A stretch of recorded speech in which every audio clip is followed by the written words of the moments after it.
Hola, ¿cómo están? Un día más con ustedes para compartir nuestras habituales charlas sobre temas que tienen que ver con nuestra vida cristiana. Hace unos días que estoy releyendo la carta a los Hebreos y encontré en el capítulo 3 un pasaje que quisiera hoy compartir con vos. Este pasaje se encuentra en el capítulo 3 de la carta a los Hebreos, versículos 12 a 15. Voy a leértelo desde la Nueva Versión Internacional. Dice así este pasaje: Cuídense, hermanos, de que ninguno de ustedes tenga un corazón pecaminoso e incrédulo que los haga apartarse del Dios vivo. Más bien, mientras dure ese hoy, anímense unos a otros cada día para que ninguno de ustedes se endurezca por el engaño del pecado. Hemos llegado a tener parte con Cristo, con tal que retengamos firme hasta el fin la confianza que tuvimos al principio. Como se acaba de decir, si ustedes oyen hoy su voz, no endurezcan el corazón como sucedió en la rebelión. Estos versículos son una advertencia solemne y oportuna. A nuestro alrededor vemos multitud de hombres, mujeres, mayores y adolescentes que están siendo endurecidos por el engaño del pecado.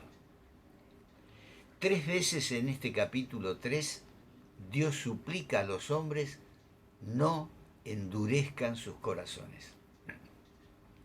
La incredulidad es un pecado que endurece el corazón.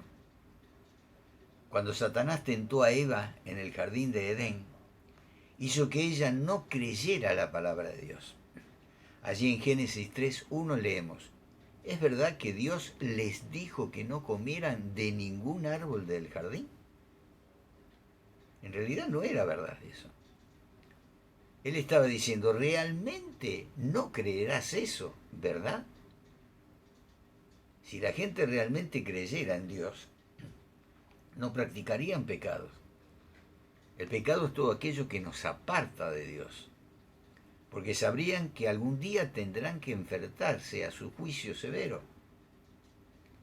Al no creer en Dios y en su palabra, las personas hacen lo que quieren y la incredulidad se convierte en la raíz de todos los pecados y endurece el corazón contra los estándares de santidad que Dios nos exige en su palabra. La voluntad, nuestra voluntad, es el poder por el cual la mente toma decisiones y actúa para llevarlas a cabo. Al principio una persona se dedica a un placer prohibido, por ejemplo, porque lo desea. Pero si sigue practicándolo, pronto descubre que no tiene ya fuerzas para resistirlo. Una vez que un pensamiento o un acto se convierte en un hábito, si no se detiene a tiempo, se convierte en una necesidad. Tengamos en cuenta que cosechamos lo que sembramos más pronto y más abundantemente de lo que pensamos. En el versículo 12 que hemos leído de esta carta a los Hebreos capítulo 3, se nos dice: cuídense, hermanos, de que ninguno de ustedes tenga un corazón pecaminoso e incrédulo que los haga apartarse del Dios vivo. Nos está hablando incluso a nosotros, los creyentes. Aquí se nos advierte contra el pecado de incredulidad en el que cayeron los israelitas, lo que resultó en su alejamiento del Dios viviente. Y él advierte, el escritor de esta carta, a sus lectores que esto es exactamente lo que harán al rechazar la verdad de la salvación y la fe en Jesucristo y apartarse del Dios viviente. En muchas iglesias, en nuestro alrededor, hay multitud de cristianos y cristianas tibios y tibias que no se deciden totalmente por vivir en la voluntad de Dios. Por eso en el versículo 13 de esta carta que hemos leído al principio se nos dice, más bien, mientras dure ese hoy, anímense unos a otros cada día para que ninguno de ustedes se endurezca por el engaño del pecado.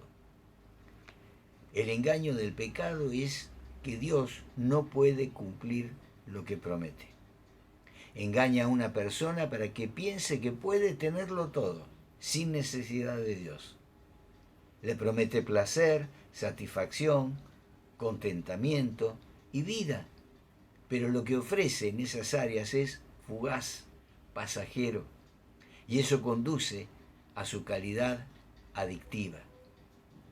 Y entonces ese placer nunca llega a ser suficiente para producir la satisfacción y la realización deseada. Y los pecadores que están en este camino son forzados a perversiones mayores hasta que llegan a la misma muerte, a la separación total de Dios. Por eso el pecado ofrece racionalizaciones y justificaciones para una mente engañosa y pecadora. Sin embargo, la calidad del pecado, como la droga, siempre exige más, porque lo que una vez satisfacía ya no lo hace más. Y la persona en sus garras se convierte gradualmente en su esclavo, y en el camino su corazón también se endurece. Muchas veces hablamos de aquellos pecadillos que no tienen importancia, esos pecados piadosos. No existen, mis hermanos, los pecados piadosos ni los pequeños pecados. Pecado quiere decir apartarse de la voluntad de Dios. Y en este verso, la palabra endurecido, endurecido el corazón, se traduce de una palabra griega que describe al callo que se nos produce en las manos, en los pies. Y debe ser esta una gran advertencia, porque un callo se forma alrededor de las palmas de las manos o de los talones de los pies o en los dedos debido a un uso constante y duro. Y sugiere el significado de algo impenetrable, insensible, no enseñable. De manera que un corazón así endurecido llega al punto tal que ya no resiste la verdad. No entra en su razonamiento la voluntad de Dios.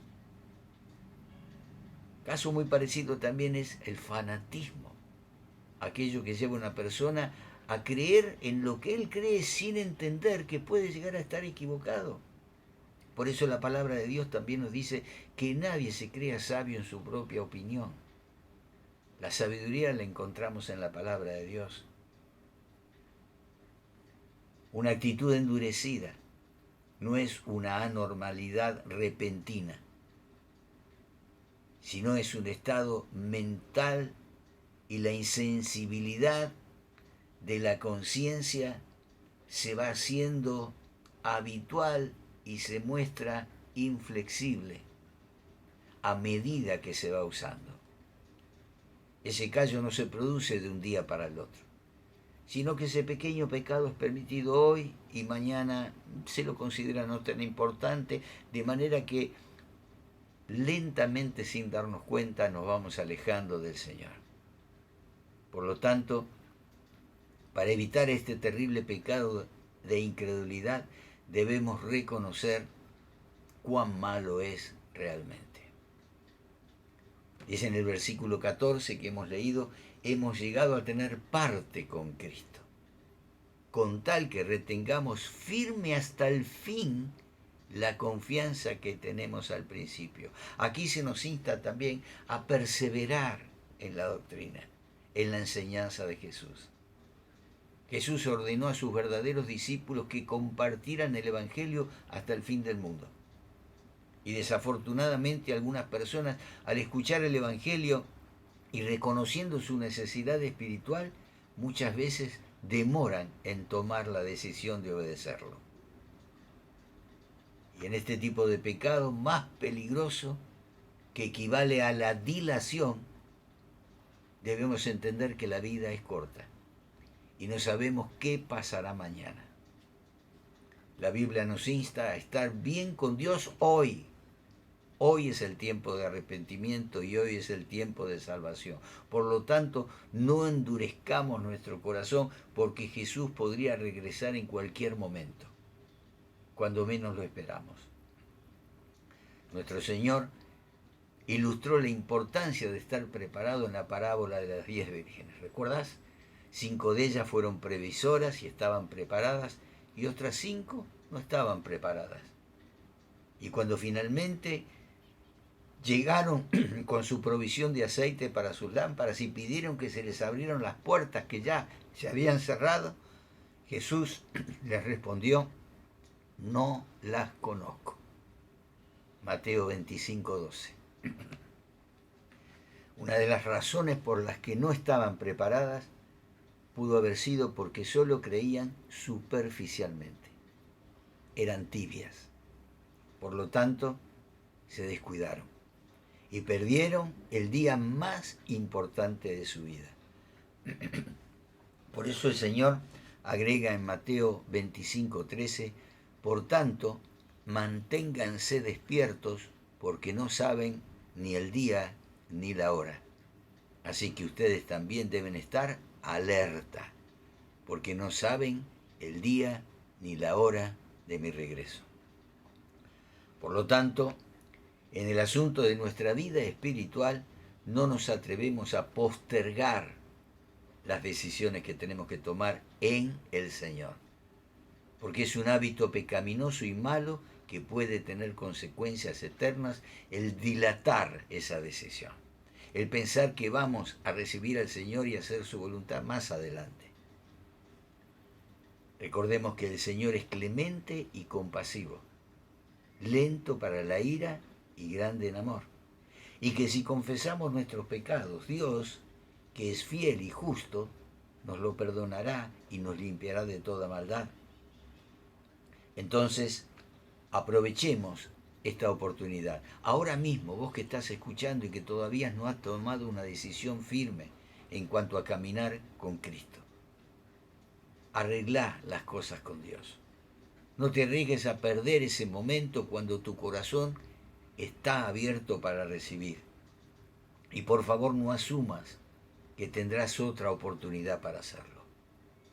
No sabemos cuándo será el tiempo de nuestra partida de este mundo o del regreso del Señor para el juicio. Tened en cuenta que si hoy oí su voz como la estás oyendo en este momento, no endurezcas tu corazón, porque el momento preciso es ahora. Hoy es el día de tu salvación. Recibí hoy en tu corazón a Jesucristo. Arrepentite de tus pecados y recibilo como tu único y suficiente Salvador. Sencillamente diciéndole: Jesús, yo hoy te recibo en mi vida como mi único y mi suficiente Salvador. Me arrepiento de haber vivido separado de ti, de mis pecados, y pido, Señor, tu perdón. Lo recibo y te doy gracias por Cristo Jesús. Amén y amén. Dios te bendice y espero que las decisiones que tomes en Cristo sean hoy mismo. No esperes, como dice el viejo dicho, no esperes para mañana lo que puedes hacer hoy. Hacelo hoy. Dios te bendice.